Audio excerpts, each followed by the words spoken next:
You know, there are these moments in life, I guess, there are these moments you meet people in life, can I say, and there's something about them that intrigues you, there's something about them that inspires you, there's something about them that reminds you why you were born and what makes you come alive. And if I'm honest, Marc Rosenberg is one of those people to me. I met him in church. It was an unlikely circumstance, bumped into their family in the parents' room, and there they were, kind of just figuring life out, first Sunday ever in church, and I just offered them water.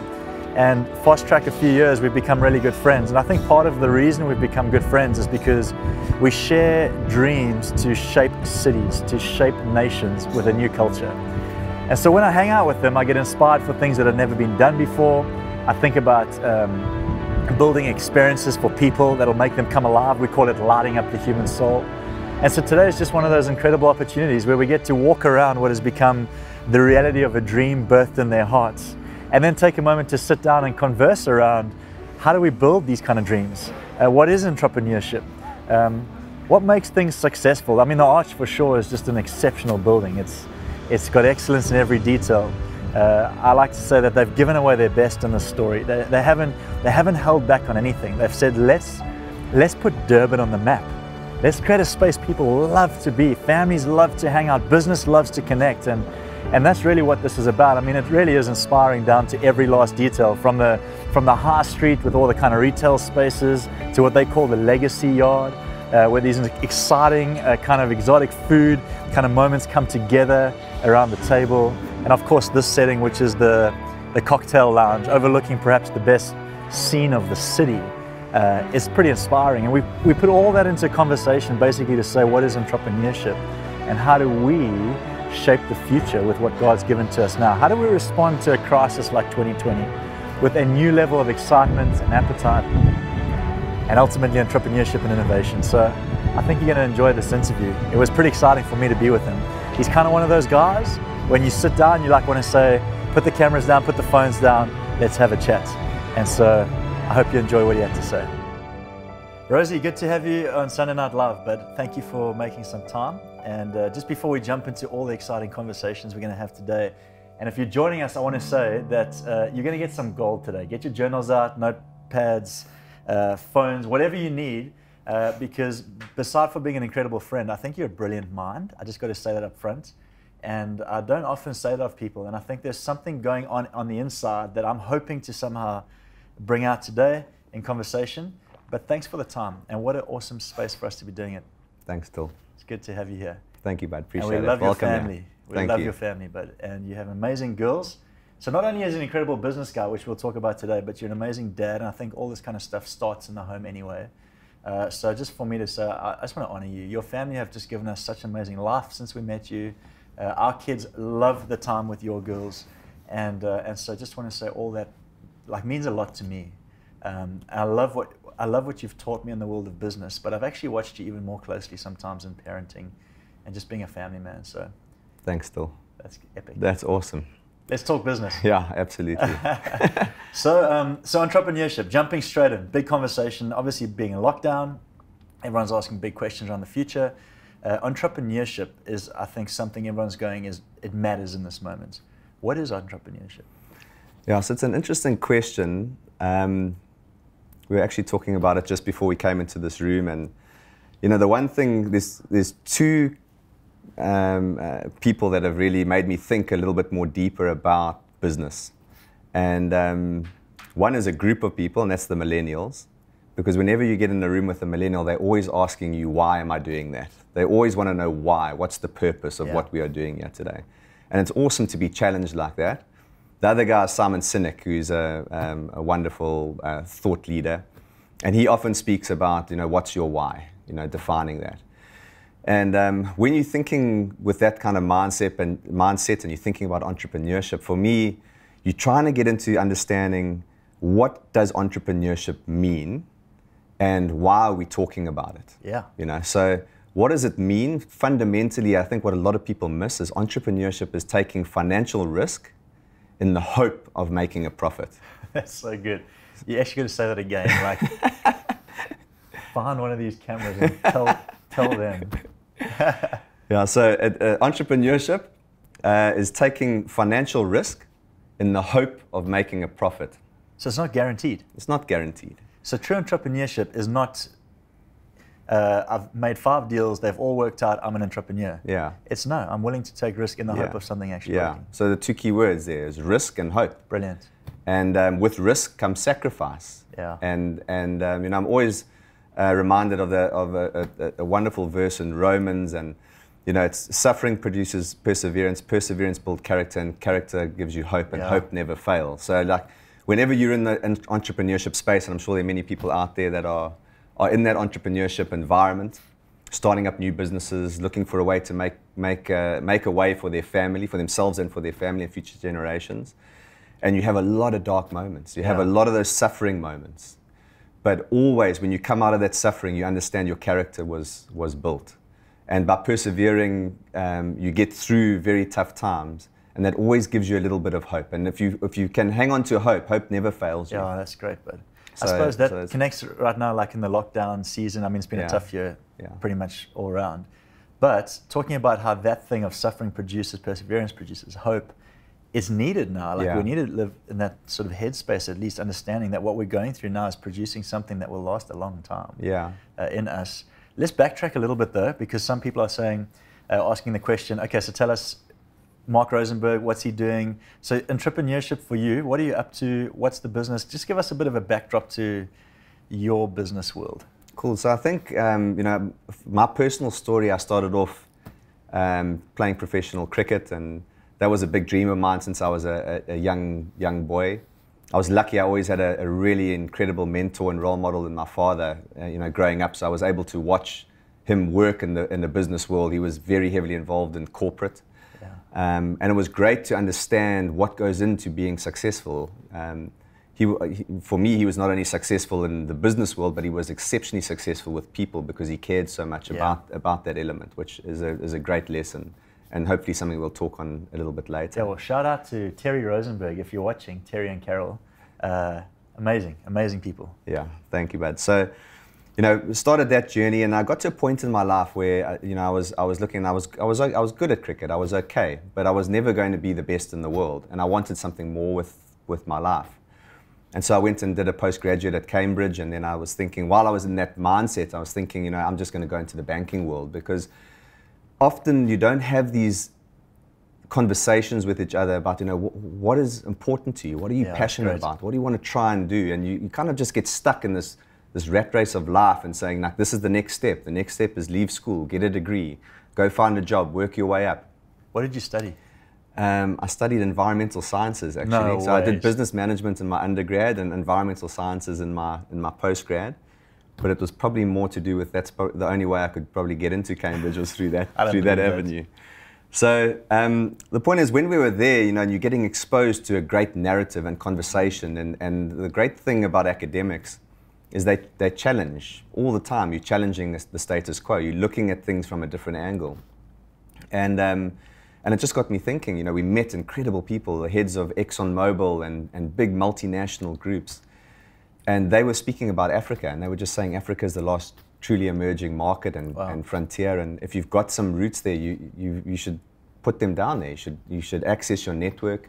There's going to be great opportunities. They were talking about this in the Cambridge circles. A lot of the big businesses that would come and speak, they said that's their next growth market. Do you think they're still talking about that?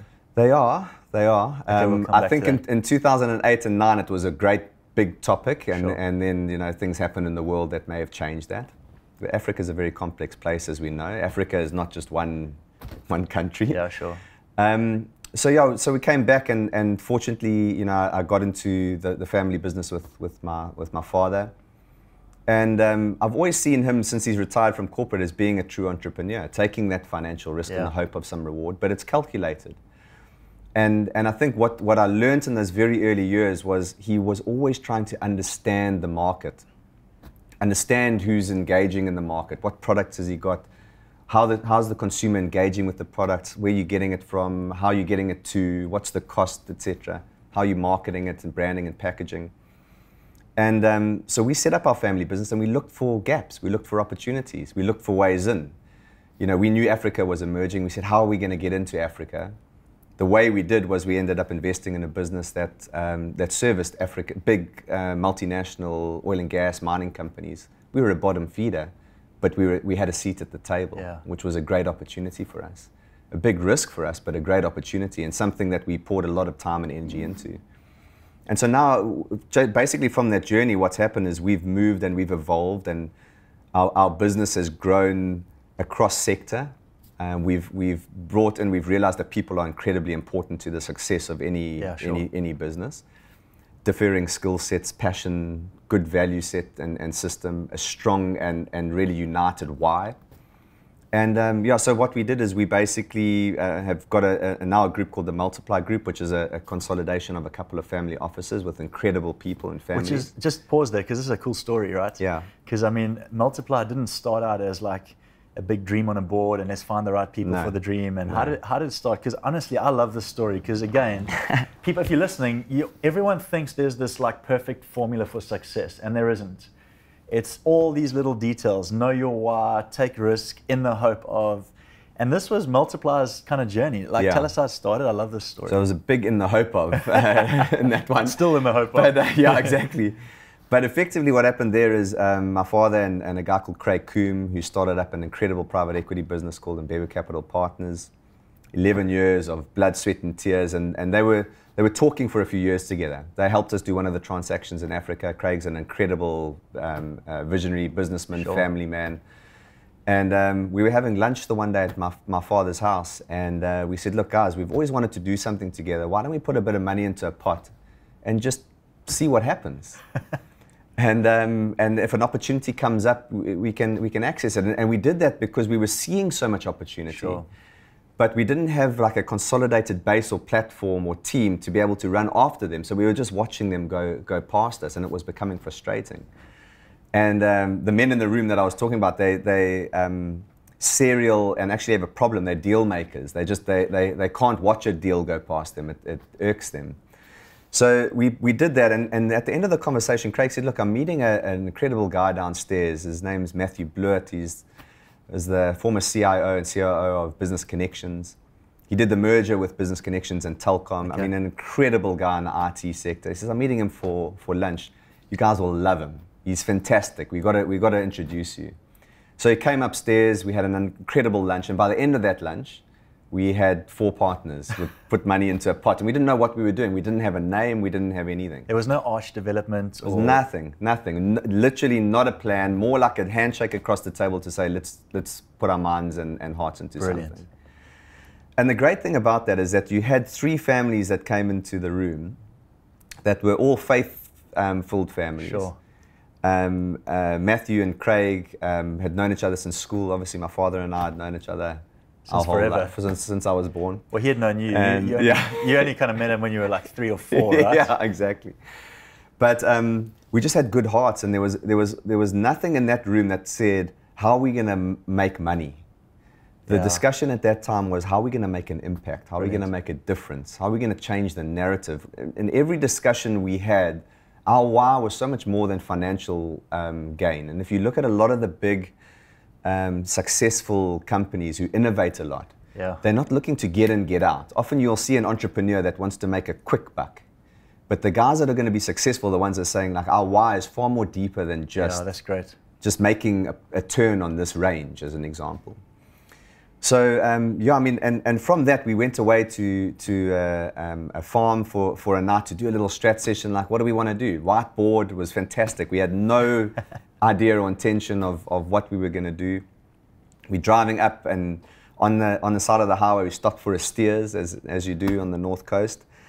And my old man, he brought out, he loves these gifts and gimmicks, and he brought out a couple of bottles of mustard seeds, and he put them on the table.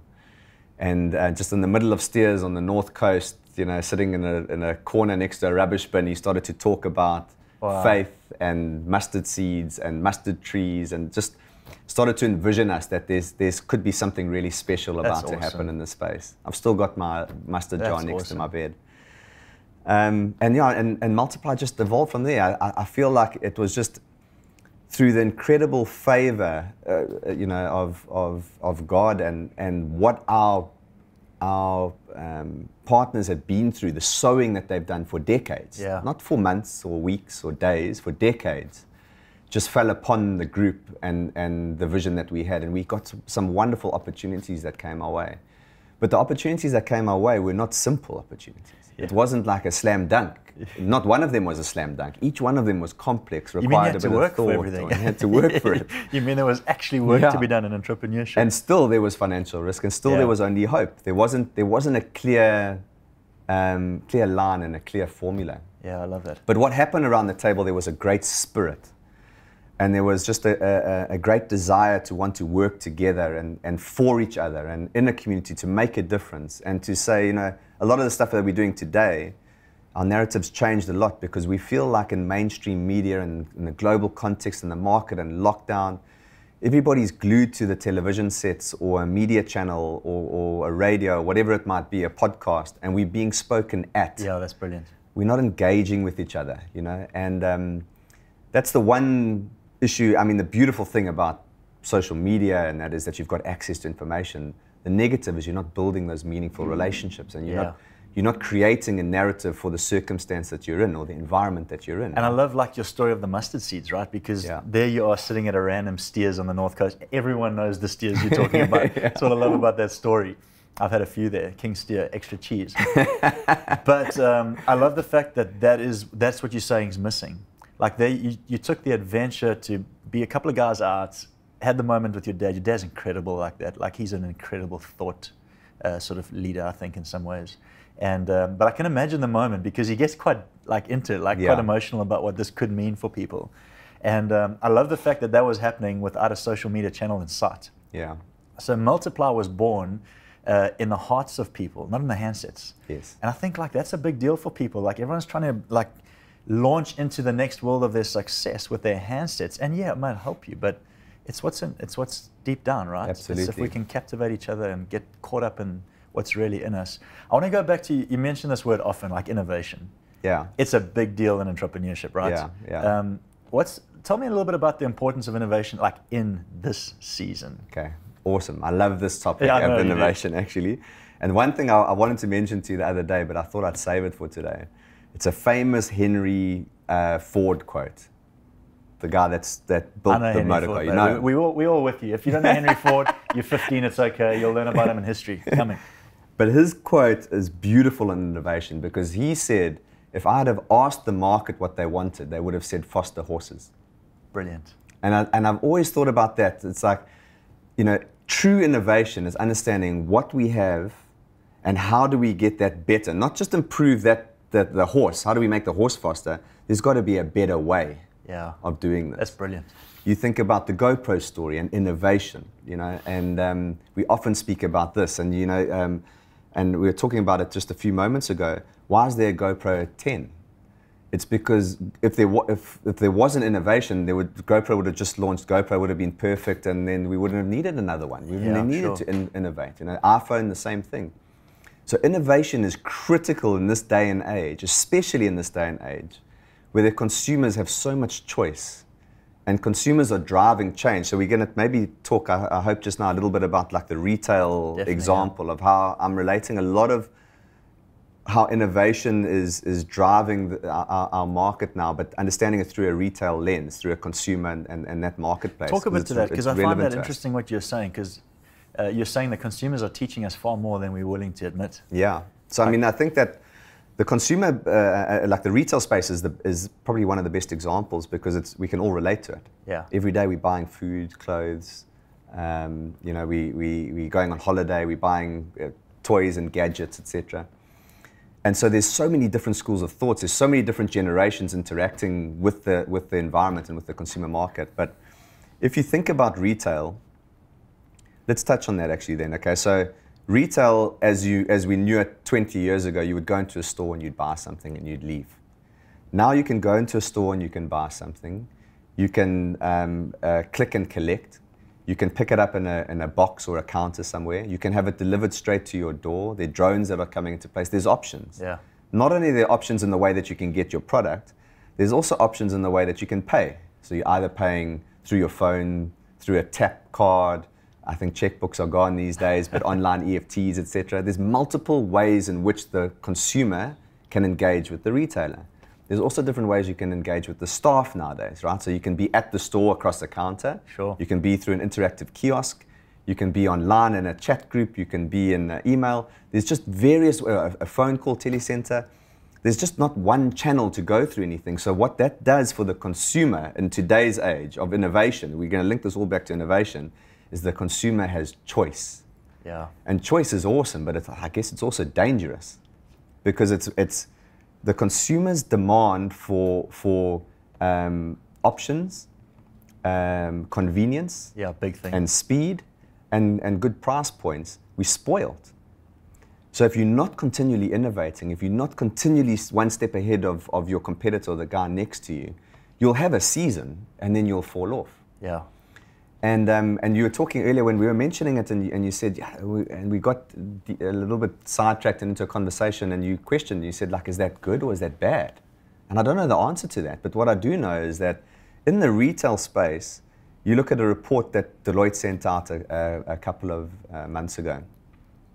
80% of consumers, if they have a bad experience, will have got no problem in going somewhere else straight away. It's a big stat, eh? That is amazing. 80%. What's even worse is 70% of that group that goes somewhere else will maybe never come back to the place that they had the bad experience, because there's options out there. Yeah. Our young guys holding the cameras today, they are those people. Yeah. they're like, brand loyalty? Nah. Jean's shaking his head even as we're talking.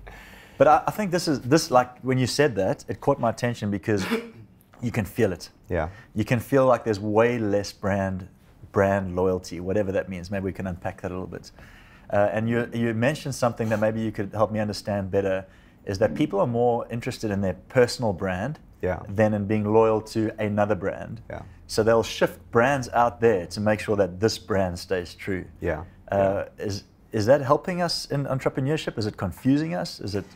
Sure, I don't know. I mean, again, I read an interesting book a couple of years ago about this, you know, and it breaks it into generations. Sure. I quite like breaking into generations when you look at baby boomers and you look at millennials and Gen Z and all these types of groups. And, you know, whilst you never really want to put people into like a space and say that defines you, it does guide you a little bit. But in the innovative space, the generations that are coming up are actually determining the way that the market's going to be moving forward. So brands have to be able to innovate to support the future generations. If you're not, your generation is dying off in a sense, and with respect to the older generations. I'm not one of them, I'm really young. But you know, so that innovation, where it's at now is people are looking to, instead of being loyal to a brand and a story, they're more being loyal to their brand and their story. So they like the innovation that's going to support who they are and what they and who they represent, as it were. So, yeah, it's a tough one. You know, you think about any type of business you think of it like a bell curve. You're going to have a moment when you start up, a moment of extreme acceleration, and then you might plateau a bit. And if you don't innovate and change something about who you are, what you are, the market you're going to, you will go into a decline because somebody will overtake you and get into that space.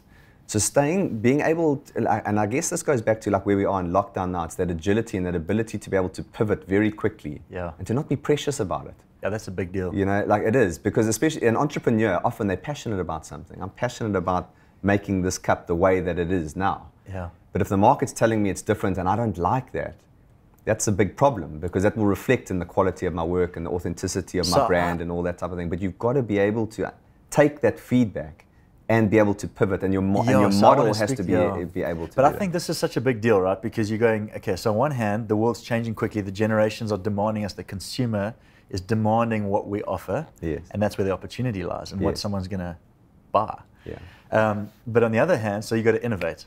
On the other hand, there's my why. Why I exist. Yeah. And that's like like Annie Stanley says this thing, he says, pay attention to the tension. Yeah. Because there's always this tension between what the consumer's calling for and what I feel born for. Yeah. So to not be too precious about my thing, Yeah. but also to not be too, what do you say, like indebted to what they want. Yeah, exactly. Fine line, right? Yeah, because you don't want to sell yourself. Exactly. You know, you get to a point where you say, well, that's just not who I am. And then that's great, you make that stand, but then you understand that you'll be making a sacrifice There's one way or consequence, another. yeah. And That's so great. then it's like, what drives you? Does financial gain and financial profit drive you? Does purpose, like, is there a proper Sure. why and an impact? Does that drive you? So that's really important. That's subjective. That's each individual's got their own view of the world. And so innovation is like an internal thing. I think it's so, less Bill. about the product you offer and more about the ability to pivot on the inside. I think so. I love that. And I do think that, like, the one thing about, we're talking about entrepreneurship, right? But I think for me, really importantly is if you're passionate about something and you really believe in your ability and what you can do and the impact and the mark that you can leave on the world, and you're happy to take that risk and make that sacrifice and get knocked down and stand back up and do all those types of things, you'll be able to pivot. You'll be able to innovate. You'll be able to not be precious about it. You'll be able to not sway from, like, what your values and your substance is. If you're seeking something, you know, the thing my father always told me when I was young, he says, be careful in running away from something. Make sure you're always running to something. That's brilliant. You've always got a vision, you know, because people often mix up vision with ambition. They're two different things, right? I don't have, like, the clinical meanings of both, but you can be ambitious about something as more like an emotional feeling, but vision is understanding your place in the space that you're working, you know, understanding there's a need. Sure. And I'm able to fulfill that need in a certain way. So I think that's really important if we're talking about entrepreneurship specifically, is to be able to understand, this is my why, this is my purpose, I believe vehemently in it. And when you get knocked down and a guy says, hey, I've got no energy and I just don't think I can do it and I don't want it anymore and I didn't know it was going to be so hard, it is going to be hard. It is what it is. And even when you think you've made it, GoPro as an example, sure. they made it. It didn't become easy from then on. I don't think he's sitting at home with no stress, the founder of GoPro. He's constantly innovating, looking at competitors, understanding the market, keeping his brand relevant. Well, I think that's the key of knowing your why, right? Because if you spend energy on innovating a product, let's say GoPro 1, you invest this energy, he said, like, you become an overnight success. He said, you're a 10-year overnight success, right? Exactly. But you invest 10 years of energy to produce a GoPro 1, and if you don't know why you exist, quickly you hope that that's the end result, you know? But and yet, like you say, GoPro is 2, 3, 4, black, you know? Like, there's just all these versions. And so almost the energy he's putting into, or they're putting into that company post their first, like, product launch is more. Yeah. So you got to know why you're doing it. Otherwise, Absolutely. I want to talk to people who are fatigued a little bit, because I do think, like, some people, there are seasons, you know, some people do strike it lucky. They have a thought, they have an idea, they're part of a company that wins, and there's just a season, and then that season fades, their product is obsolete, the moment's over, the economy is, like, changed and shifted, and they fatigue. They're tired. Yeah. And they don't have the energy to innovate. Yeah. We spoke about, what do you do in that position? Like, if everyone's going, you just got to change, you just got to pivot, you just got to, and you're going, I actually can't. Yeah. Like, what do? Do you join another team? Sure, I think so. I mean, that will happen. Firstly, my wife told me to get Botox the other day because I think she's starting to see the fatigue come through in my face. But you're definitely going to have those moments, right? And I mean, I think in my short career, like Craig as an example, Craig Coombe is the CEO here at Multiply. Before we got together in the Multiply story, there was a season when I was doing about 200 flights a year into Africa, and away from my family and in harsh conditions and under pressure and, you know, just and not in a good environment, but I believed in what I was doing. And even in the process, in the moment of a midnight session where we're putting a big tender together for a contract, Craig came to the office and he found me in the boardroom just, like, broken. Like, I was crying. I was just, like, I was absolutely finished, fatigued. And you get to yourself and you think, you know, why am I doing this? And, you know, my mates are going, you know, surf skiing tomorrow, and, you know, I'm just stuck in here doing this, and, like, why? So you will have those moments. And the important thing is to be able to surround yourself and envision others around you with like-minded people, with people that share the same values as you, that care for you. You know, Craig didn't put his arm around me and say, you're an amazing man. He was just there for me. He just gave me that peace and that encouragement. You know, I don't know if, like, I don't know how to relate. I got a good story for this just now. To the others in the room, but like rugby guys might relate. And you run into a rugby field, you've always got that one guy in the field that makes you feel safe. Yeah. Craig's that type of guy, just makes you feel safe. And my point is, you're going to have those moments of fatigue, but if you believe in what you're doing, that moment goes quickly. And you believe in your skill and your product and your service and your ability to engage and to get your product to the market in a way that no one else has done it before. Sure. When that is really there and that burning desire is inside of you, that season won't be long. Yeah. And it will build your character. So you've just got to persevere through that. But it's hard to do it if you're alone. Like you talk about Craig, but then you also talk about your spouse. So varying, the younger guys might not have a spouse, but maybe they've got family, Yeah. But personally, my wife has sacrificed as much, if not more, for the journey that I've been on. But that was a decision that's a huge thing, we made together, Yeah. And I'm here in the office today, but, she knows exactly what I'm doing. We talk about it. I take her advice. I take her guidance. I've watched my father over the years, the same thing. So that support structure is really important. But I think one of the massive things for me, when you've got that fatigue, it's like writer's block in a way. Yeah. What we've tried to do here, certainly in this development that we're sitting in now, somebody's come into the room and he's been a little bit of a pessimist, maybe, he or she. He said, the way it's always been done, if someone starts like that, we're letting them talk. In fact, we're writing it all down. Yeah, sure. And then we're putting a cross through it. Yeah. And we're saying we can't, if we're going to do the way it's always been done, we're either going to be bang average or we're going to fail. We need a new narrative. We need a new narrative. Yeah. And so in those moments when you've got a bit of despair and you're alone and you're in a room and you feel like everything's just closing in on you, there are moments like that which are incredibly inspiring and hopeful. And you leave a room with just an incredible narrative that comes out of it, and guys are fired up and people are looking for a new way, a new product, and or service or whatever it might be. That's inspiring and uplifting. Yeah. For me as an entrepreneur, that drives me. That's a little bit of a drug. And then the journey that you go on to get to that point in time where your product is actually launched to the market. And the one thing that I learned, just one step back again, we're talking about fatigue and entrepreneurship and innovation and all that type of stuff mixed in, but the why is always circling back. I can see that, yeah. And what I've learned from my mentors in the business is, could we have sold, as an example, a unit here for 50 grand a square? We could have, but we sold it for 30 grand. And the reason why we did that is what we were saying is we want to create value for the people that are buying into the product. We don't want to make a loss. We're not doing it for them. We're not being greedy. There's much more of a why. We want to invest in the next chapter. Yeah. So when that person comes in and actually realizes, I've got a little bit of an upside here, I've done well out of this, that's good. That's a great feeling.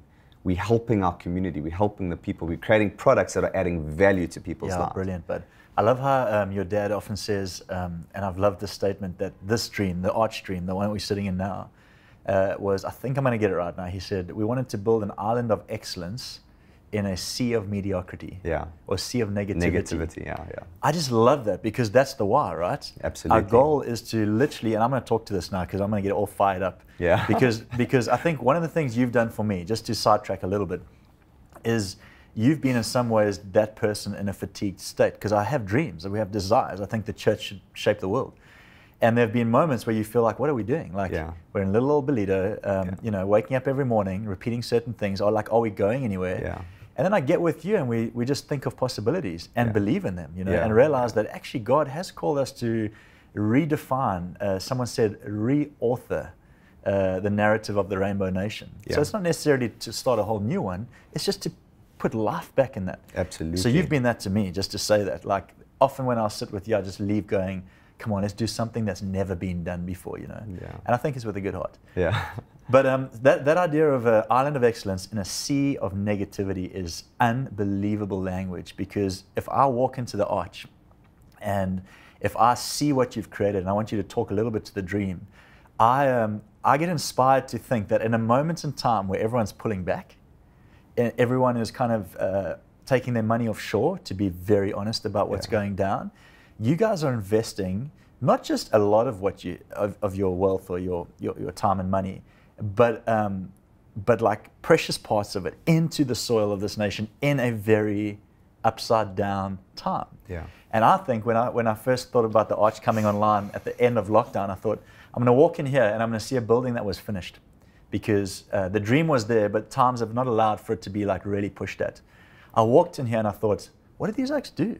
Like when everyone else was kind of slowing down, it almost felt like you guys were shifting gears. Yeah. In an unlikely moment. Yeah. So I don't know if I thought the right thing, but I feel like that island of excellence, the dream of that pre-COVID, has actually gone to a whole new level post. Yeah. Which is to say that in the biggest crisis, you came up with an even more extreme desire, dream. Yeah. Is that the truth?